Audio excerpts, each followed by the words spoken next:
Hello everyone. Today I want to talk to you about something that is so small and yet so powerful. It is so ordinary and yet so extraordinary that it shapes every relationships we have. It shapes every community we belong to and even the way we see ourselves. And today I want to talk about words. Yes, words. Words and the weight and the power that they carry. Now, you've probably heard the old childhood saying, "Sticks and stones may break my bones, but words will never hurt me."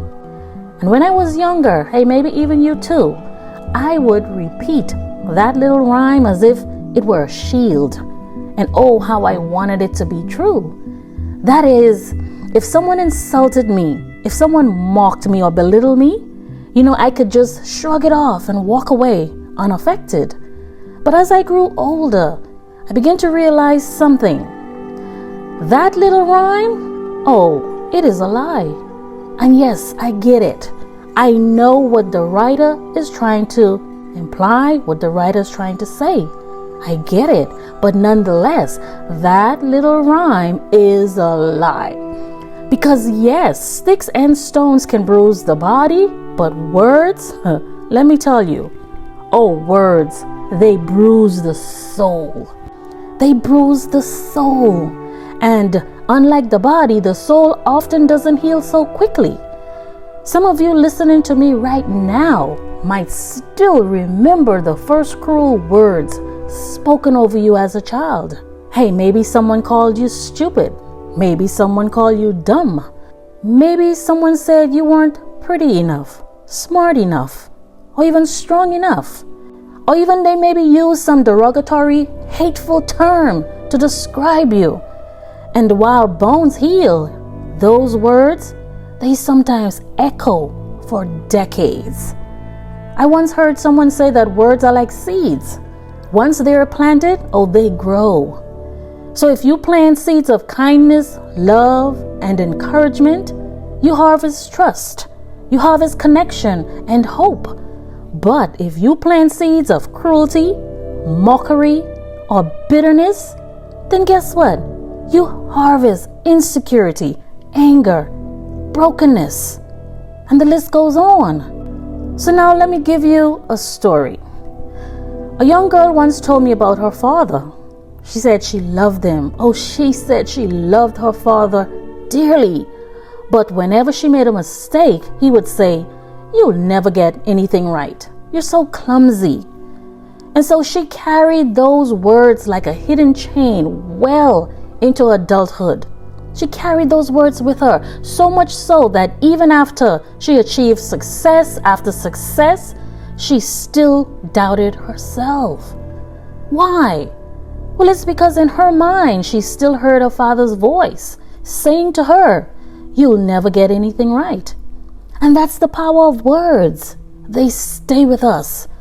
And if we don't eradicate those lies, then sadly, they shape us. And words are never neutral. They are never neutral. Because words, they either build up or they tear down. Words, they either heal or they wound. History itself proves this. With words, wars have been started. With words, nations have been divided. But also with words, freedom has been declared, peace has been restored, and the movement of justice have risen. Think about leaders like Dr. Martin Luther King Jr., whose words, "I have a dream," still ring in our hearts decades later. Decades later, we can still hear those words, "I have a dream." And why is this? Well, it's because those words did not just describe a vision, they ignited a movement. On the other hand, think of dictators who use fiery, hateful words to stir fear, division, and destruction. Entire generations suffered because words were used as weapons. Listen, words carry weight, and they have the power to spark hope in a weary soul, or they have the power to ignite fury in a fragile heart. Words can be instruments of healing or weapons of destruction, and often the difference lies in how we choose to use them. I mean, it's no wonder then that people sometimes take great offense to words, and that's because words touch something deep inside of us. Words, they speak not only to our minds, but they speak to our hearts. They also speak to our identities and our sense of worth. You see, when someone feels misunderstood, disrespected, or dismissed, the reaction can be fierce. And sometimes, tragically, those reactions lead to broken friendships. They lead to fractured families and even violence. Here's an everyday example. A manager at work criticizes an employee in front of everyone, saying, "You're useless. You can't do anything right." Now, that one sentence doesn't just embarrass the employee, it crushes their confidence, and maybe it even causes them to quit a job that they love. And for what? All because of words. On the other hand, if that same manager had said, "I noticed some mistakes, but I know you can improve. Let's work on this together." And now, guess what? The employee might walk away encouraged, motivated, and even more loyal. Same situation, but different outcome. All because of words. So what does this mean for us? Should we remain silent, afraid of saying the wrong thing? No. Silence is definitely not the answer. But wisdom, grace, love, and consideration are. As the saying goes, give correction with a grain of salt.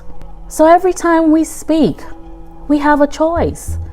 We can either speak to soothe, or we can speak to sting. We can speak to heal, or we can speak to hurt. We can speak to bring light, or we can speak to deepen the shadows and the darkness.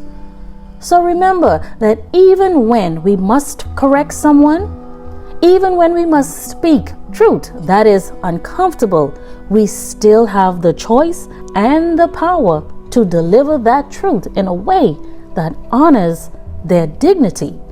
Correction doesn't have to be cruel. Guidance doesn't have to be harsh. And change doesn't have to come through shame. It can come through compassion. So let me share another story. There was a teacher who noticed one of her students was struggling. And not because he wasn't capable, but because he did not believe in himself. So instead of scolding him, you know what this wise teacher did? She wrote these little words at the top of his paper. "I believe in you. I believe in you." And years later, that student returned to thank her. He said those words changed his life. Why? They were just words. Well, it's because someone used words to lift him up instead of tearing him down. Think about the words you most remember in your own life. Chances are the ones that changed you the most weren't shouted in anger, but spoken with gentleness. A parent who believed in you, a grandparent, a friend who reminded you of your worth, a mentor who saw potential in you even when you doubted yourself. And all those words, they mattered. They planted seeds of hope. They planted resilience, and they make us rise. So today, I want to encourage you. Be intentional with the words you speak. Don't waste them on gossip. Don't waste them on insults or negativity. Instead, use your words to lift others up. Use them to tell someone that they are loved. Use them to remind someone that they are stronger than they think. Because words don't just touch ears, they touch hearts. They touch lives. Sometimes a simple "I'm proud of you" can heal years of silence. Sometimes a gentle and quiet "I'm sorry" can restore a broken relationship. Sometimes a firm but gentle "I know you can do better. I know you can do better" can spark a fire of change in someone's life. So yes, sticks and stones may break our bones, but words, oh, words can break a heart. Words can destroy a dream or crush a spirit. Yet on the other hand, words can also mend a broken heart. Words can spark a dream back to life and restore a weary spirit. So always remember that the power lies in our hands, in our tongues, and in our choices. So may we choose wisely. May we speak gently. May we always deliver our messages, even when firm or corrective, with grace, with love, and with consideration for all people. And may our words become the kind of legacy that people carry with them, not as wounds, but as treasures. So let me ask you, what do you think about the power of words and why? Have words ever changed your life for the better or for the worse? I'd love to hear your story. Please do share, and bye for now.